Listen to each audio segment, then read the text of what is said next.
Uttarakhand express में आपका स्वागत है। आपके साथ मैं हूं नलिनी पांडे। देहरादून से सबसे पहले बड़ी खबर है। उत्तराखंड में मदरसा बोर्ड समाप्त हो गया है। उत्तराखंड राज्य अल्पसंख्यक शिक्षा प्राधिकरण का गठन किया गया है। शासन ने इसकी अधिसूचना जारी की है। प्रोफेसर सुरजीत सिंह गांधी पहले अध्यक्ष बनाए गए।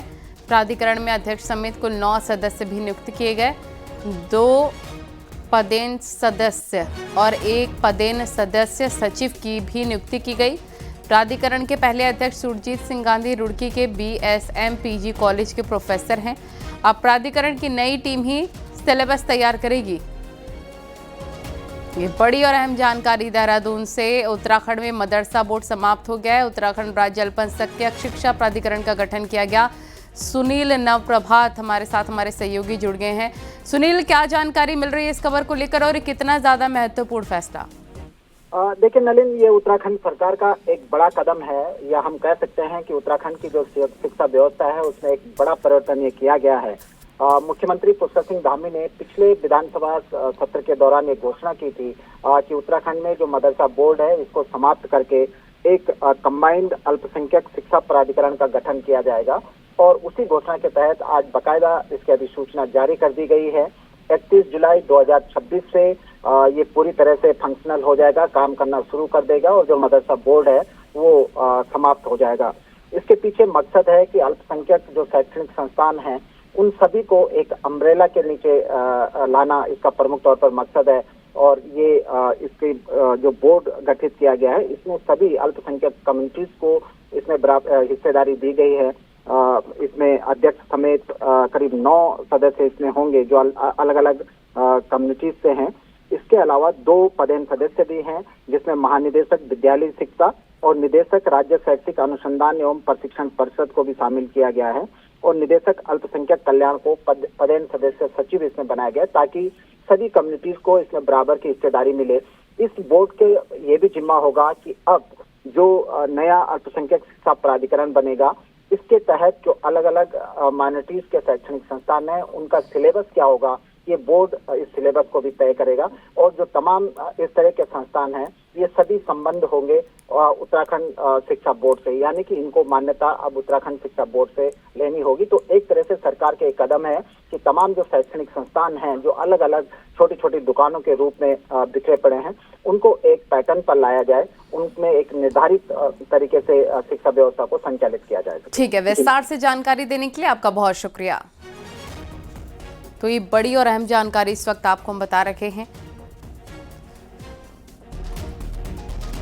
उत्तराखंड ग्लोबल इन्वेस्टर समिट में हुए MOU की प्रोग्रेस को लेकर मुख्यमंत्री पुष्कर सिंह धामी ने मंगलवार को सचिवालय में समीक्षा बैठक की। बैठक के दौरान मुख्यमंत्री ने धार्मिक जोन, आयुर्वेद, एम्स और भराड़ी सैंड में मंदिर के विकास जैसे प्रमुख प्रोजेक्ट्स को प्राथमिकता देने के निर्देश दिए। उन्होंने कहा कि इन परियोजनाओं से राज्य में धार्मिक, स्वास्थ्य और वेलनेस टूरिज्म को नई गति मिलेगी। गौरतलब है कि ग्लोबल इन्वेस्टर समिट के दौरान 3,57,693 करोड़ रुपए के MOU साइन हुए थे। इनमें से 1 लाख करोड़ रुपए के MOU अब तक सफलतापूर्वक ग्राउंड हो चुके हैं। मुख्यमंत्री धामी ने स्पष्ट किया कि निवेश और रोजगार से जुड़े प्रोजेक्ट्स में किसी भी तरीके की देरी बर्दाश्त नहीं की जाएगी।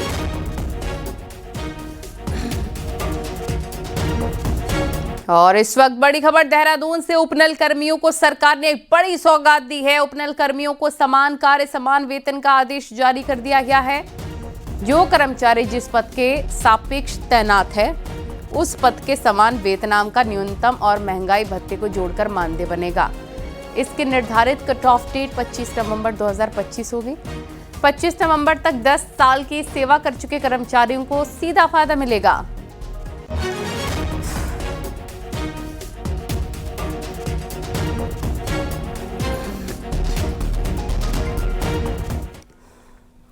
और विकासनगर में मंगलवार सुबह सड़क हादसा हो गया। जाकोटी मिनस हाईवे पर कुवानू के पास एक बस खाई में गिर गई। हादसे में 3 की मौत हो गई जबकि कई लोग घायल हो गए। सूचना पर पहुंची पुलिस और स्थानीय लोगों ने घायलों को खाई से रेस्क्यू कर अस्पताल पहुंचाया। बताया जा रहा है बस में 36 से ज़्यादा यात्री सवार थे और बस हिमाचल प्रदेश के चौपाल से पांवटा साहिब जा रही थी। इसी दौरान कुवानू गाँव से आगे ट्रक को पास देते वक्त बस बेकाबू हो गई और सीधे खाई में गिरी और एक दर्दनाक हादसा हो गया। ना तो और कुआनों के बगल में ये खड में ये विकास नगर की साइड से एक ट्रक आया, ऊपर सब्जी वाला था या उसमें सामान लोड सामान था उनका। तो ड्राइवर की आपस में बात हुई कि भाई मेरे को साइड दे दो, तो उसने अपनी साइड उसको दे दी ट्रक वाले को, और वो नीचे वाले साइड पे दीवार गिर गई। विकासनगर के कोटी मिनस में हुए बस हादसे के बाद अब एक ऐसी तस्वीर सामने आई जिसने सबको हैरान कर दिया। दरअसल हादसे के बाद घायल लोगों का रेस्क्यू चल रहा था कि तभी लोगों को एक पैसे से भरा बैग मिल गया।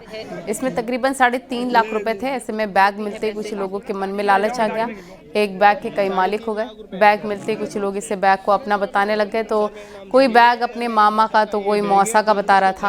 अब बैग बगल में पड़ी 3 लाशों की बजाय लोगों की नजरें बैग पर टिकी रहीं। यहाँ तक कि कुछ लोगों में बैग को लेकर बहस छिड़ गई। हालांकि मौके पर पहुंची पुलिस ने समय रहते बैग को अपने कब्जे में ले लिया और अब असली मालिक तक बैग पहुंचाने में पुलिस जुट चुकी है। इसमें कुछ खुले भी है पैसे, आप गाड़ी में ले जाओ और गाड़ी में लो। 3.5 लाख रुपए है सर। विकासनगर हादसे में एक महज 1.5 साल का मासूम पंचुल सकुशल बच गया। 1.5 साल के पंचुल के साथ उसके पिता ईश्वर दत्त शर्मा और मां इस बस में सफर कर रहे थे। हादसे के वक्त पंचुल भी उसकी गोद में ही था, जो इस हादसे में सकुशल बच गया, जबकि उसके पिता और माता को गंभीर चोटें आई हैं। उनका इलाज अस्पताल में चल रहा है।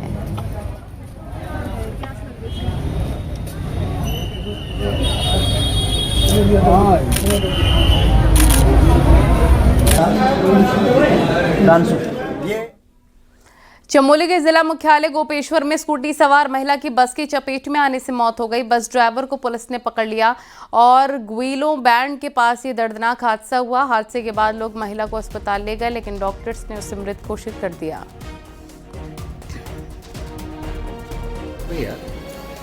कौन थे कुछ पता नहीं चला अभी। उधम सिंह नगर जिले के खटीमा से मारपीट का एक वीडियो सोशल मीडिया पर वायरल हो रहा है। इसमें भीड़ एक दूसरे पर हमला कर रही है। बताया जा रहा है कि इस्लाम नगर इलाके में बाइक खड़ी करने को लेकर कुछ लोग आपस में भिड़ गए और देखते देखते मामला हिंसक हो गया। चाकू और रॉड तक चल गए। इस दौरान 3 युवक गंभीर रूप से घायल हुए। इनका अस्पताल में इलाज चल रहा है। पुलिस पूरे मामले की जाँच में जुट गई है।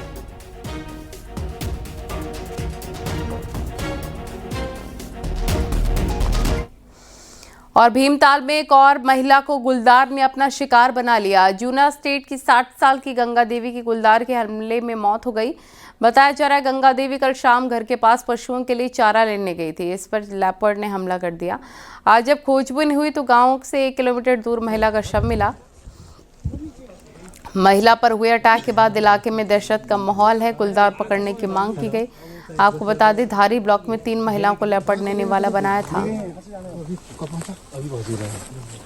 हमारे एक युवा व्यापारी हैं ललित, इनकी माताजी थी जो कल घास के लिए गई हुई थी और हमेशा जाती थी, और इनको कल मौके से बाघ ने मार दिया है और इनकी बॉडी आज बरामद हुई है। और मैं सभी क्षेत्रवासियों को कहूँगा जो भी जंगल महिलाएं जाती हैं वो सिंगल में ना जाएं और झुंड के साथ जंगलों में जाएं।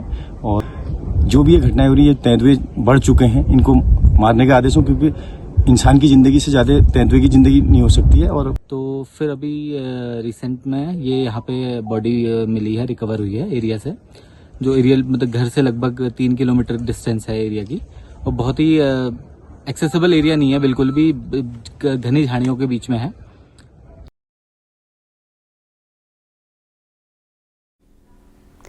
और काशीपुर के द्रोड़ सागर टीली पर वन विभाग के पिंजरे में एक और तेंदुआ कैद हो गया। सूचना मिलने के बाद मौके पर पहुंची वन विभाग की टीम ने तेंदुए का रेस्क्यू किया है। और आपको बताते चले पिछले काफी वक्त से काशीपुर के द्रोड़ा सागर टीले पर तेंदुए की दस्तक देखी जा रही थी। इसके बाद अब तक 2 तेंदुए 1 महीने के भीतर पिंजरे में आ चुके हैं। वहीं वन विभाग का कहना है कि आगे भी तेंदुए को पकड़ने का अभियान जारी रहेगा।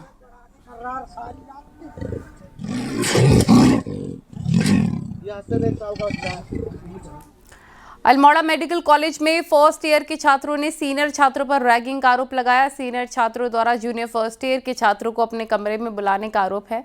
वहीं आरोपों के बाद एक जांच कमेटी बनाकर जांच की जा रही है। प्राचार्य ने भी माना है कि कमरे में बुलाना एक रैगिंग के मामले में आता है।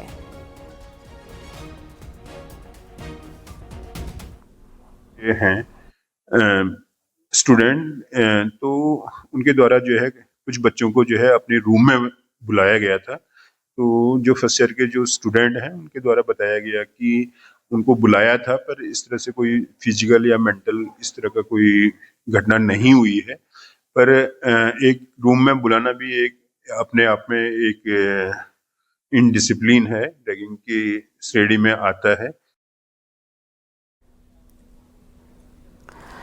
अंकिता भंडारी केस में जिस सीबीआई जांच की मांग पर कांग्रेस ने हल्ला किया, अब जब वो सीबीआई जांच शुरू हो गई है तो कांग्रेस ने सुप्रीम कोर्ट के सिटिंग जज से जांच का एंगल मुद्दा बना दिया। सीबीआई जांच के बीच 16 तारीख को कांग्रेस इसे नए सिरे से उठाने जा रही है। दिखाते हैं आपको रिपोर्ट।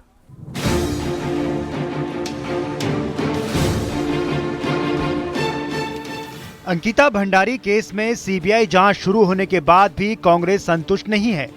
सुप्रीम कोर्ट के सिटिंग जज की निगरानी में जांच से कम पर कांग्रेस मानने को तैयार नहीं है। फिलहाल कांग्रेस में भी अंकिता के नाम से प्रदेश भर में कैंपेन चला रही है, लेकिन 2022 में सीबीआई जांच की मांग 2026 में जाकर पूरा होना कांग्रेस को अंकिता मुद्दे को भुनाने के लिए नए तरीके से मंथन अब कर रही है। कांग्रेस के सीनियर लीडर और चक्राता विधायक प्रीतम सिंह का कहना है कि 16 फरवरी को कानून व्यवस्था से लेकर अंकिता के मुद्दे पर राजभवन घेराव की तैयारी है। अब मांग ये थी कि सीबीआई जांच हो, लेकिन सुप्रीम कोर्ट के सिटिंग जज की देखरेख में हो। अब देखना ये है कि सीबीआई जांच जो है सुप्रीम कोर्ट के सिटिंग जज की देखरेख में हो रही है या नहीं हो रही है, ये बहुत बड़ा प्रश्न है। 2022 में जब ये हत्याकांड हुआ तो उस समय उत्तराखंड के लोग और अंकिता भंडारी के माता पिता लगातार इस बात को कह रहे थे कि सीबीआई जांच होनी चाहिए। तो क्या पूरी बीजेपी सोती रही? उधर बीजेपी का कहना है कि कांग्रेस चाहती ही नहीं है कि अंकिता को न्याय मिले। कांग्रेस पर मुद्दे नहीं हैं, इसलिए अंकिता की आड़ ली जा रही है। साथ ही ये भी दावा किया जा रहा है कि 2027 के चुनाव में बीजेपी जनता के बीच जाकर इस मामले पर कांग्रेस की पोल खोलेगी। किंतु कांग्रेस के लिए कोई मुद्दा नहीं है, कोई मुद्दा विहीन है आज की डेट में कांग्रेस। और चाहे कितना भी बढ़िया काम सरकार करे, वो तो उनका एक नैतिक कर्तव्य भी बनता है कि कुछ न कुछ फूलों पे कांटे ढूंढने का वो प्रयास करते हैं, और उनको ढूंढने भी चाहिए, कोई फर्क पड़ने वाला नहीं है। किंतु भारतीय जनता पार्टी ने जो कहा, हमारे मुख्यमंत्री जी ने जो कहा, उसके तहत दूध का दूध और पानी का पानी होगा। वैसे अंकिता केस में सीबीआई जांच की मांग प्रदेश के लोगों की बड़ी मांग थी, जिसे मुख्यमंत्री पुष्कर सिंह धामी ने पूरा किया और अब जांच भी शुरू हो गई है। लेकिन कांग्रेस और बीजेपी इस पर अब भी अपने अपने एंगल से काम कर रही हैं। न्यूज 18 के लिए देहरादून से भारती सकलानी की रिपोर्ट। हरिद्वार में शुरू होने जा रही शारदीय कांवड़ यात्रा के लिए पुलिस और प्रशासन व्यवस्था बनाने में जुटा हुआ है और रोशनाबाद पुलिस कार्यालय में ट्रैफिक पुलिस के अधिकारियों ने सिडकुल एसोसिएशन के साथ मीटिंग कर फैक्ट्री मालिकों को भारी वाहनों की एंट्री और एग्जिट पॉइंट के बारे में जानकारी दी। दरअसल कांवड़ यात्रा के दौरान भारी वाहनों का प्रवेश प्रतिबंधित रखा जाता है, जिससे उत्पादक इकाइयों के लिए माल की आवाजाही में दिक्कत खड़ी हो जाती है।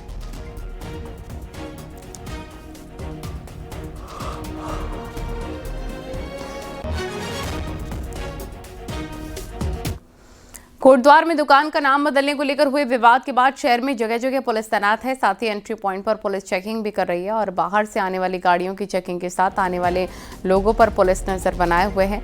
विवाद के बाद चर्चा में आए दीपक कुमार का जिम बंद है और जिम के बाहर पुलिस तैनात है।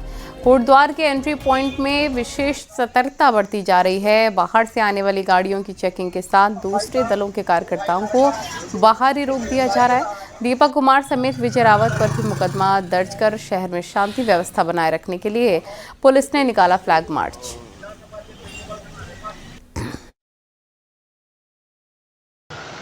उत्तराखंड का कोटद्वार शहर इन दिनों देश भर में चर्चाओं में है।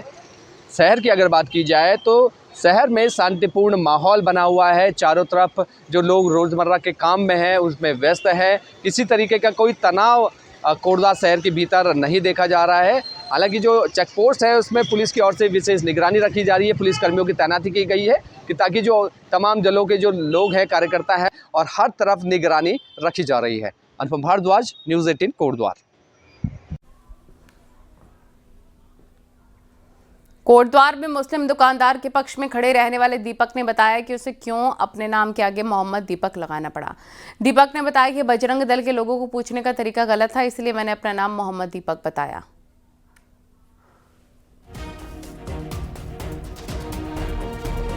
उसकी दुकान पर 7-8 जने आते हैं, कुछ बजरंग दल के लड़के होते हैं, वो तो हल्ला मचा रहे होते हैं बहुत ज़्यादा। तो थोड़ी देर में देखता हूँ मैं बगल में जाकर कि हल्ला मच रहा है, तो मैं भी वहाँ पर चला जाता हूँ। तो मैं उनको सुनता हूँ पहले कि क्या बोल रहे हैं क्या नहीं बोल रहे। तो वो बोलते हैं कि बाबा जी आपको ये दुकान का नाम चेंज करना पड़ेगा। तो बाबा जी बोलते हैं कि बोल बेटा ये दुकान का नाम तो मेरा 30-35 साल से है, मैं ऐसे कैसे चेंज कर दूँ। तो बोल नहीं, ये आपको चेंज करना पड़ेगा क्योंकि ये हमारे हिंदू धर्म से लेकर है, हमारे सिद्धबली बाबा को लेकर है। उनका रिएक्शन था कि अच्छा आप मोहम्मद दीपक हो। मैंने कहा हाँ मैं मोहम्मद दीपक हूँ। फिर उसके बाद वहाँ पर माहौल बहुत ज़्यादा बिगड़ जाता है। मेरे बोलने का मतलब ये नहीं था कि मैं एक मोमदन हूँ, जो मेरा धर्म है वो हिंदू धर्म है।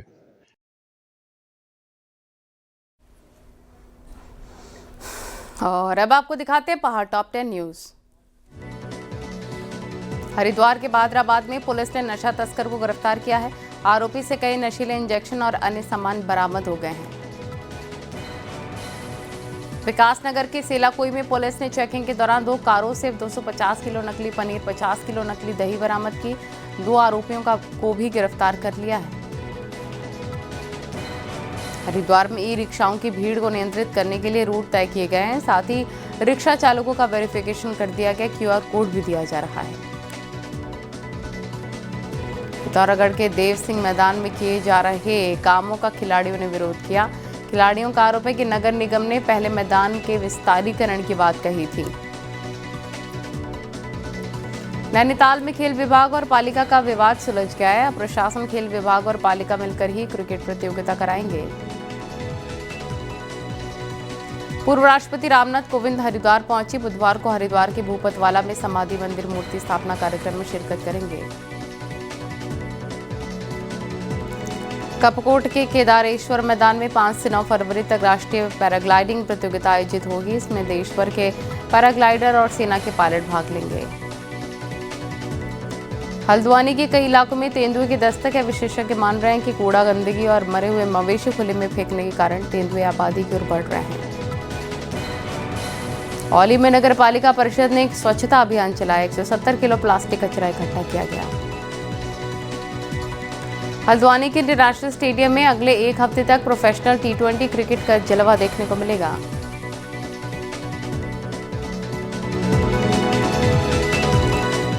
चमोली पहाड़ों में लगातार मौसम बदलने के कड़ाके की ठंड पड़ने लग गई है। ऊंचाई वाले इलाकों में लगातार बर्फबारी का दौर जारी है।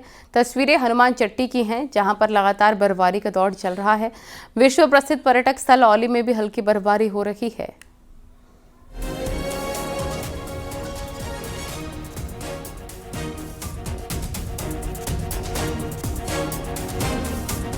उत्तरकाशी में ऊंचाई वाले इलाकों में हल्की बर्फबारी हो रही है। तस्वीरें हर्षिल और यमुनोत्री से सामने आई, जहां पर सुबह से हल्की बर्फबारी जारी है। स्नोफॉल से पूरे इलाके में कड़ाके की ठंड पड़ रही है। ठंड की वजह से लोगों को परेशानियों का सामना करना पड़ रहा है।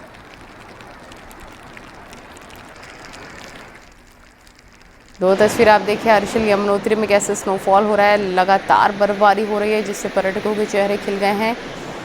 जमकर बर्फबारी हो रही है।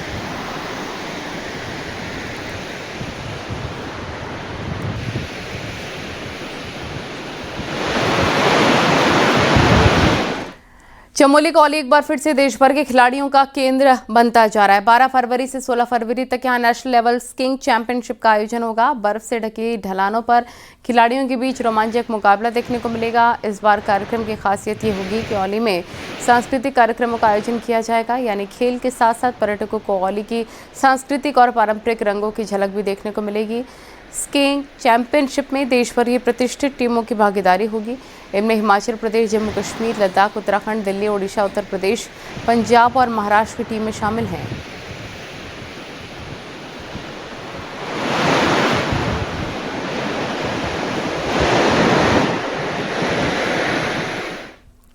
राज्य गठन के बाद से प्रदेश में पर्यटकों की संख्या ने नया रिकॉर्ड बनाया। साल 2025 में 6 करोड़ 3 लाख से ज्यादा पर्यटक उत्तराखंड पहुंचे।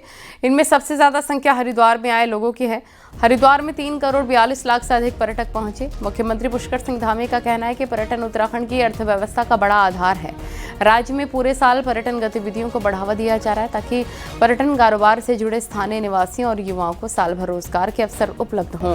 प्रधानमंत्री नरेंद्र मोदी के मां गंगा जी के दर्शन को उनके शीतकालीन प्रवास स्थल मुखबा की यात्रा पर आने के बाद राज्य में शीतकालीन यात्रा को बढ़ावा मिला है।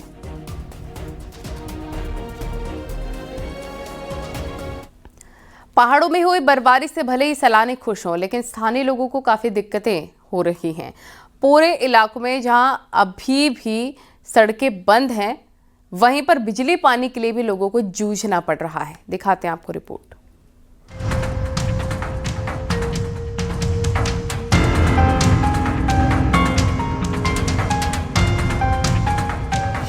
बीते दिनों हुई बर्फबारी ने पहाड़ों को सफेद चादर में लपेट दिया है। कई इलाके तो पूरी तरह से बर्फ से पट गए हैं। मौसम की मेहरबानी पर्यटन कारोबार के लिए खासी फायदेमंद साबित हुई है। यही नहीं, ग्लेशियरों को भी बर्फबारी ने नया जीवन दिया है। बावजूद इसके ऊंचे इलाकों में लोग बर्फबारी के बाद खासे परेशान हैं। कई इलाकों में सड़कों को बर्फ ने पूरी तरह पाट लिया है, जबकि बिजली और पानी जैसी दिक्कतों से भी लोगों को जूझना पड़ रहा है। बर्फबारी सैलानियों के लिए बहुत बेहतरीन होती है और ये 3-4 दिन हमारे लिए उनके लिए बहुत मजे के होते हैं, लेकिन 3-4 दिन हम लोगों के लिए घर में अगर हम देखें, घरेलू महिलाओं के लिए, घरेलू लोगों के लिए, यहाँ के परिवारों के लिए बहुत दिक्कत भरे ये दिन है, क्योंकि छोटी छोटी चीज़ें जो हमारी निजी रोज़मर्रा की जो चीज़ें हैं, उनमें हमें बहुत ज़्यादा परेशानियों का सामना करना पड़ता है। ऊपरी इलाकों में बर्फ गिरने के बाद पारा लगातार गिर रहा है। नतीजा ये है कि पानी के स्रोत भी अब पूरी तरह से जम गए हैं। ऐसे में प्रशासन को भी राहत पहुंचाने के लिए खासा मशक्कत करनी पड़ रही है। ये हालात तब हैं जब इस बार बारिश और बर्फबारी महीने भर की देरी से हुई है। के अंतर्गत सड़कें ऐसी संवेदनशील हैं जो बर्फबारी से बंद हो सकती हैं। उनके लिए पहले से ही मशीनें तैनात कर दी जाती हैं, जैसे JCB, स्नो कटर वगैरह जो भी मशीनें होती हैं उनको संवेदनशील स्थानों पर लगा दिया जाता है। पर्यटकों को विशेष रूप से इस बारे में एडवाइजरी जारी की गई है। बीते दिनों हुई बर्फबारी भले ही आने वाले दिनों में खासी फायदेमंद साबित होगी, लेकिन हाल फिलहाल ग्रामीणों के लिए ये किसी मुसीबत से कम नहीं। ऐसे में अब देखना होगा कि पहाड़ों का मौसम आखिर कब सामान्य होगा और कब यहाँ के लोगों की जिंदगी पटरी पर आएगी। न्यूज़ 18 के लिए पिथौरागढ़ से विजय वर्धन उप्रेती की रिपोर्ट।